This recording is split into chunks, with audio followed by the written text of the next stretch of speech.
मेरे मरने से मेरे पूरे परिवार के शीश के ऊपर भगवान नारायण की राम राघवेंद्र सरकार की छत्र छाया हो जाएगी, हमारा तो पूरा परिवार का उद्धार हो जाएगा, इसलिए तुम तो मारो। लक्ष्मण जी का हाथ तो वो ढीला पड़ गया, उन्होंने की ये तो ये क्या आदमी है, क्या है? तो लक्ष्मण जी ने की क्या चाहिए? उन्होंने की मैं चरण धो लूं।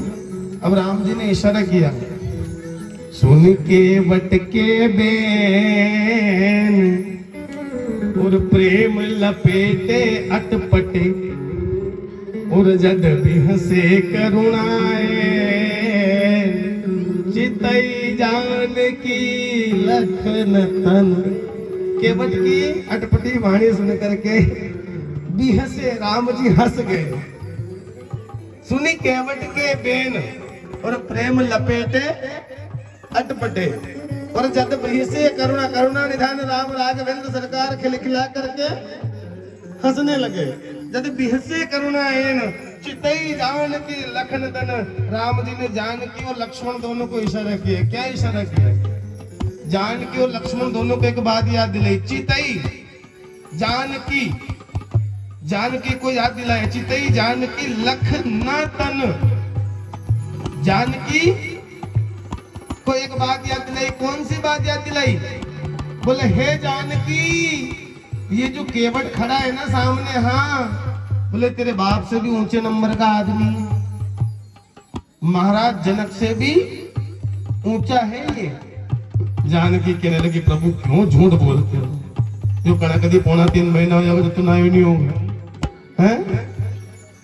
और ऐसा आदमी मेरे बाप से ऊंचे नंबर का, विधेयराज जनक, महाराज जनक सुखदेव स्वामी के गुरु, हाँ, ये मेरे बाप से ऊंचा कैसा हो सकता है? राम जी ने की मुंह याद है नहीं, अरे बाप से ऊंचा नंबर है।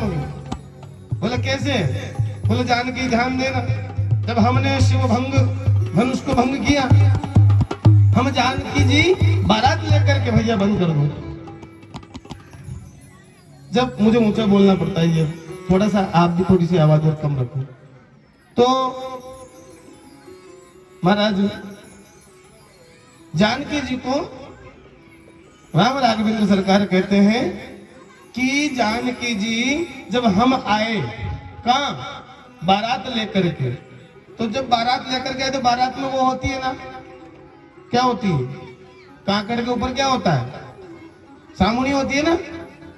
तो जब हम जानकी जी बारात लेकर गए, तब तुम्हारे पिताजी विधेयराज जनक हमारा स्वागत करने के लिए जमाई का पग पखार बजावे नहीं। शुरू शुरू में ससुरा जी जमाई का पग पूजे और फिर बाद में राधे राधे बोलना पड़ेगा ना। शुरू शुरू में पग पूजे, अन जमाई बढ़िया ढंग ढंग का हो तो आखो जन्मी माथो पूजे, अन ज्यादा ही बढ़िया हो तो करम पूजे, जैसा करम वैसी पूजा। तो जब हम बारात लेकर के आए तो तुम्हारे पिताजी ने हमारे चरण धोए। अब जब लाड़ा आता है तो उसके क्या धोया जाता है? उसके सीधे पैर का नियम ये लिखा हुआ है विवाह पद्धति में कि सीधे पैर का अंगूठा धोया जाता है। कई कई जगह दोनों पैर भी पखारे जाते हैं, कुछ कुछ विद्वान एक पैर का भी उल्लेख करते हैं। वैसे सीधा पैर होता है, दाहिने पैर की पूजा होती है मुख्य रूप से। तो पत्तल मंगवाई जाती है, तो पत्तल तो अब आज का जमाना में मंगा, उन्हीं जमाना में तो सोना की थाली आती, राजा रजवाड़े की बात थी भाई। और वो सोने की थाली में पैर धुलवा करके वो थाली किसको दी जाती थी? वो थाली वो जो वो वहां पर जो सेवक खड़े रहता था ना, सेन, उस सेन को दी जाती है। अबे तो स्टील की बारात ही नहीं अब तो स्टील की नहीं मंगावे, उस जमाने में तो सोने की मंगवाते थे। अब तो कहो बारात नहीं के चल जा तो कब हो जानी है, कभी नहीं लखपति बन जातो है। मानसिकता बहुत कमजोर हो गई हम लोग की, बहुत मानसिकता जो है मन से बहुत विक्षिप्त बीमार हो गए हम लोग। तो महाराज मैं निवेदन कर रहा था आपको कि राम जी जानकी मैया से कहते कि हे जानकी, जब हम आए तो तुम्हारे पिताजी को हमारे दाहिने पैर के अग्रभाग का नाखून धोने का सौभाग्य प्राप्त हुआ। और उसके बदले में उन्होंने हमें क्या दिया? उसके बदले में उन्होंने हमें हीरा मोती सोना चांदी और तुम जैसी परम सुंदरी बेटी का दान उन्होंने हमें किया। और उसके बदले में उनको कितना सौभाग्य मिला? सीधे पैर के अंगूठे के नखता अग्रभाग, इतना ही धोने का सौभाग्य मिला। उसने करोड़ों रुपए का दान दिया तेरे पिता ने, फिर भी उसको इतना सा पैर का अंगूठा धोने का सौभाग्य मिला। और ये केवट एक फूटी कोड़ी देने वाला नहीं है और दोनों पैर धोने वाला है। अभी तो तेरे बाप से बड़ा हुआ कि नहीं हुआ? ये है तेरे बाप से ऊंचा दर्जा हुआ कि नहीं हुआ इस केवट का?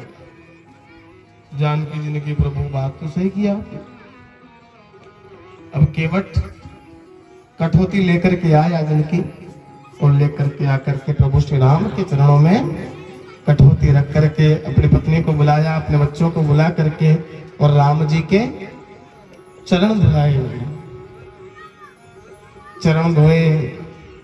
और लक्ष्मण जो तन के खड़े होते हैं, लक्ष्मण से कहा कि मोहे राम राहुरी आन दशरथ सपत सब साची कहूँ पद